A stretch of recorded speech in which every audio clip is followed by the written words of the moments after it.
Hey there, true crime fanatics. Welcome back to the channel.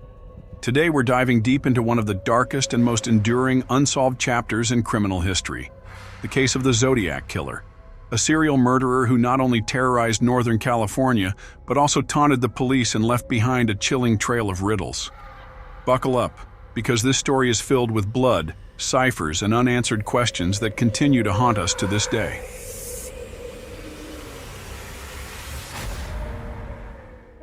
On the frigid night of December 20th, 1968, the lives of David Faraday and Betty Lou Jensen were brutally cut short on a lonely road near Vallejo. The young couple became the first documented victims of a killer who would soon be known worldwide as the Zodiac. The shots fired into the darkness marked the beginning of a terrifying series of events that would plunge the region into fear and uncertainty.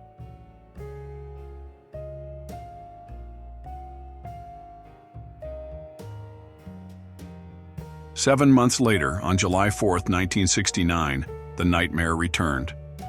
Darlene Ferrin and Michael Mageau were ambushed near Lake Herman Road. This time, however, there was a survivor, Michael, who managed to give police a valuable, though incomplete, description of the attacker. A tall man, stocky build, with a round face and dark hair, an image that would be etched into the minds of investigators. But this was just the beginning of the Zodiac's sinister game. In the aftermath of the Lake Herman Road attack, strange letters began arriving at local newspapers. Signed by a mysterious killer calling himself Zodiac, they contained details of the crimes that hadn't been released to the public, along with chilling threats of future victims. But most disturbingly, the letters included complex ciphers. The first of these, the 408 symbol cipher, was cracked by a school teacher and his neighbor, revealing a disturbing message about killing and collecting slaves for the afterlife. It was a clear sign. The Zodiac wasn't just killing. He wanted to be noticed. He wanted to play a game.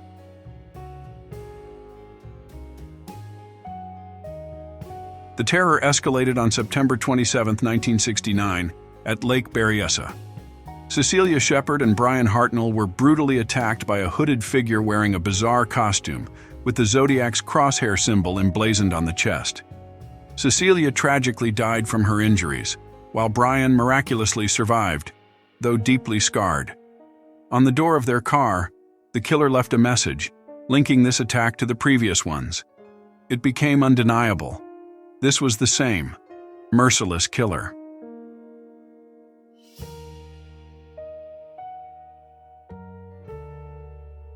On October 11, 1969, the Zodiac committed his first known murder within city limits. Taxi driver Paul Stine was shot and killed in the Presidio Heights neighborhood of San Francisco. Witnesses spotted a man fleeing the scene, and patrolling officers even stopped a man who was later identified as a possible suspect, only to release him due to a miscommunication. This missed opportunity would haunt investigators for years to come.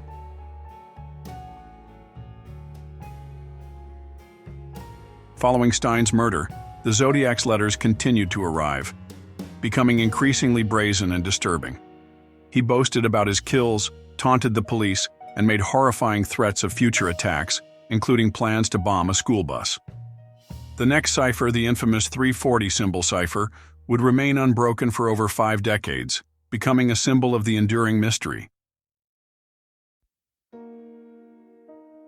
While 5 murders are officially attributed to the Zodiac, many believe his victim count could be much higher. The cases of Robert Domingos and Linda Edwards, Sherry Jo Bates, and Donna Lass bear chilling similarities to the Zodiac's known crimes and remain subjects of intense speculation. What kind of person could the Zodiac have been? Psychologists and criminal profilers over the years have tried to piece together the puzzle of his personality. He's believed to have been intelligent but socially inept, likely a sadist who derived sexual gratification from torturing and killing his victims. His need for attention and control is evident in the letters and ciphers he sent. Over the decades, numerous suspects have emerged, but none have ever been definitively linked to the crimes. Arthur Lee Allen remains one of the most prominent. But despite intense scrutiny and some circumstantial evidence, DNA and fingerprints never conclusively tied him to the Zodiac. Other names have also surfaced, but all remain within the realm of suspicion. After more than half a century of mystery, December 2020 brought a stunning development. The 340-symbol cipher was finally cracked by a team of amateur code breakers. Sadly, the message didn't reveal the killer's identity, but instead offered another disturbing glimpse into his twisted mind. In 2021, a group of experts known as the Case Breakers made a startling announcement. They claimed to have identified the Zodiac as Gary Francis Post, a deceased house painter and Air Force veteran. They presented new witness testimony and forensic evidence. Could this finally be the answer? Law enforcement remains skeptical, but this theory has reignited public interest in the case.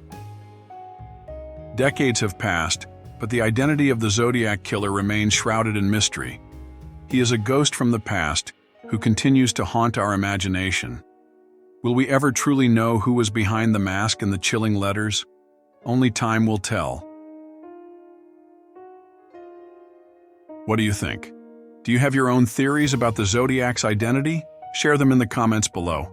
Don't forget to subscribe to the channel for more chilling true crime stories and hit that notification bell so you don't miss our next investigation. Thanks for joining us today. Until next time, stay safe.